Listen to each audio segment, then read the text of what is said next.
we're gonna get a stupid scene with a bunch of toga wearing ancient Greeks, and Ace is just gonna be there chilling with them, aren't we? This has been a running joke on my server for a while now, and it's starting to feel more grounded in reality. Let's just get these cans kicked with our feet, because of course, it's Geats. Keiwa explains to the audience yet again the rules of the game. Lose the game and go back to your old life with no memories. Get defeated by the Jamato and you're just gone for good. We see that this man is so into peace, and that they want you to know it so much that they've got posters all over the wall promoting peace as well as globes. It's like Keiwa's whole persona is peace. But when his sister busts in, she thinks it's actually him that's busting. But that's also a joke that I made previously, so now we just get a proper payoff. We now join Ace in some more backstory drip feed. Since last year in Kamen Rider we had daddy issues this season, this year it looks like we're getting mommy issues. As it turns out that this time, it's Ace's mother who went out to get milk with the homies. But the way that she's dressed definitely makes it look like he's got some age on him. Or that he was secretly a character in Saber and Sophia was his mom. Back to main character Keiwa getting the setup that we all know is coming. We get more emphasis on him wanting world peace since being a kid, and also wanting to be a ninja. It's almost as if the writers wanted to sprinkle in that backstory right before the major payoff once again. Now it's runaway shenanigans for Neon once again, with another attempt at getting away from Slappy McSlapperson, aka her mom. See, I told you, mommy issues. But who's there to stop her? Obviously, it's her security team. But where's that other guy? That lady looking kinda big. Oh shit, it's the other guy. Neon security staff is quickly becoming the comic relief of the show, though giving them the slip. Warning, incoming K. Is he gonna show up? Is he gonna show? No? Okay. Well, it's time for the surprise final round. Coming in out of the blue, it appears that the Jamato are out for blood this time. You just gonna ignore sandwich eating Sumuri explaining the rules? I'm gonna ignore that because Geats and Nago are the first to strike. Though, it appears that Tycoon has... That's right! We are 4 for 4 with a mission unlocking the boost buckle for our man. Will he be able to use it this time, or will another snatch up that red away from him? This week's game is brought to you by Mountain Dew Zero Sugar. When life gives you lemons, toss them into a vat of nuclear waste. It's Mountain Dew. Delicious. Today's game also features a cameo appearance of Cactuar from the Final Fantasy series. It's the collab you didn't see coming, and most kids nowadays won't get the reference. Absolutely appropriate for the final boss of this season in the DGP. Buffa is first up to bat, but 1,000 needles and its quick moves, Buffa now eats the concrete. What's got this Jamato all juiced up? People! Is it in you? Isn't that Gatorade? I'm gonna ignore that because kicking the can is your only shot at success. The contestants are ready to strike, but chugging those watered down people amps this Jamato up to pure brutality. Let's get in a celebratory Gangnam Style in as it's curtains for the DGP. Back to you. So we're back to break time and everyone is dealing with the fact that this round is actually pretty damn tough. It's made clear that if all the riders lose, then the game itself is over. Ace further clarifies that previously, there was a whole squad of riders that were defeated by that same Jamato. But that was before his time. Seems that due to those events, those people and the area destroyed were wiped away from everyone's memories.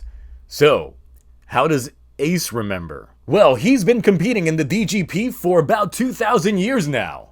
And of course, no one would believe him. So obviously, when questioned on what his wish is this time, he just throws everyone else's wish under the bus. Ozma doesn't like being showed up like that, so that's when he goes to Keiwa to try and snatch up that boost. But everyone's passed it around so many times that Keiwa just hasn't gotten his hit in yet. So, it's time. This leads to further altercations when Girori ends the fight and sends everyone back home. But not before Neon asks Ace on a date. They get noodles, of course. Cashing in on their popularity, they're eating at the same noodle place they got wrecked during the last game. Shop owner might be 2 for 2 if things keep up. Though why ask Ace on a date? Well, Neon is feeling a little guilty about making her wish so damn selfish. But there's no time to ponder as Keiwa and his sister show up just for her to fangirl out. Sharing a meal together, it's explained that Keiwa and his sister have been taking care of each other since their parents passed away. More mommy issues. So afterwards, Ace has a nice heart-to-heart with Keiwa, seeing as to why he wants world peace. See, look at him being a nice guy like that, winning Keiwa over. Fueled by the power of dew, Cactuar is looking juiced to maximum levels. Let's see where our contestants have spawned. It's the Teacup Ride. What's this? Kay was using the boost. Looks like I'm winning this bet. Pay up, Zio. Fucking goddamn it. 1,000 needles goes in Tycoon's direction, but he's got the boost striker on the move, going through the rides like he's got the fast pass and skipping the lines. Kay was really feeling it, so much so that he goes up his own ass to the other side to fall flat on his ass this time. Gotta do more squats, my guy. He's getting close to that can, but gets swatted like a fly. He's taking blow after blow. Oh, wait! Geats is here to save the day, clearing the secret mission just to get his hands on a brand new buckle. It looks like Keiwa got played yet again. With the chips all in Ace's corner, it looks like we're getting the debut of the Ninja Buckle. The fox has found his shinobi. What is this, Naruto? Because this Yamato sure has a lot of filler to let loose. Making easy work of those needles, it's now time for 1,000 Geats instead to counteract the blow with a massive Rasen Shuriken. He's revolving on and kicks the shit right out of that can. Oh wait, what an upset! The Yamato claims his drink, and this round is still lost. Now, let me get out of here before you know. Oh shit. Alright. So, it appears that because Ace didn't kick the can far enough to exit the stage, the game will still continue. Of course, with all that's happened, Keiwa feels used yet again. Looks like Ace is the last person anyone can trust. With this week's Geats, we get the debut of a major buckle with Ninja. So with that, let's talk forms. Now clearly, this form is meant to be for Tycoon, but it looks alright on Geats. I do like the buckle spin mechanics and then incorporating the gears into the chest piece as well. Then there's the bits that are exposed looking like a netted undersuits ninjas have. It's nice. Rating time!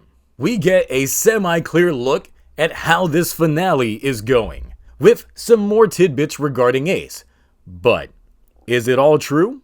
Overall, I would say that this episode gets a solid boost B, since we really need to see how things end up wrapping up next week. Alright, so Ace has been claiming that he's been competing in the DGP since the start of the AD calendar. So 2022 years now. The issue, or possibly insight into that, is the flashback that showcases the previous DGP contestants before him being defeated. If you notice, it's the modern world. So there's two possible scenarios here. Either Ace is BSing, or the DGP went so bad that it caused humanity to regress back to early history, which in itself would be an interesting scenario. But how Ace comes to know the information is another major note, since if humanity forgot, why does he remember? This is further reassured when Girori gives Ace that look like, how this man even know this shit? Now there's also the major revelation that who he's looking for appears to be his mother, that left him for unknown reasons as a kid. But judging from her appearance, Ace is probably telling the truth regarding his age. But what is his wish this time, and will he even be the one to win it next week? Likely not.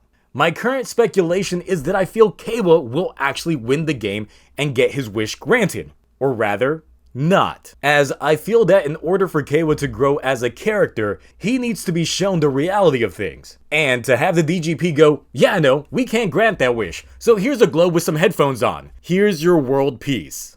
And thus begins the next cycle. This time with Keiwa having felt the sting of defeat through victory and having to rethink what his ideal world would be. One side note that I do find interesting in this episode is the fact that we have different types of final boss Yamato. So we aren't limited to the usual onslaught. Not to mention that the Grunt Yamato have never looked better. The show currently still has a drip feed system in place when it comes to giving us something to really cling to. But I feel with this round of the DGP, it feels melodramatic to call this the end of the first arc. So there needs to be a major twist coming. So put me on that speculation train. So what did you all think about this week's Geats? Ace is an old ass man. Neon Security continuing to be comedic relief. Kawa finally getting to use boost. And what's that drink taste like? Anyway, that's it for me. Go get some treats for the next Geats, and I will see you all next time. Bye.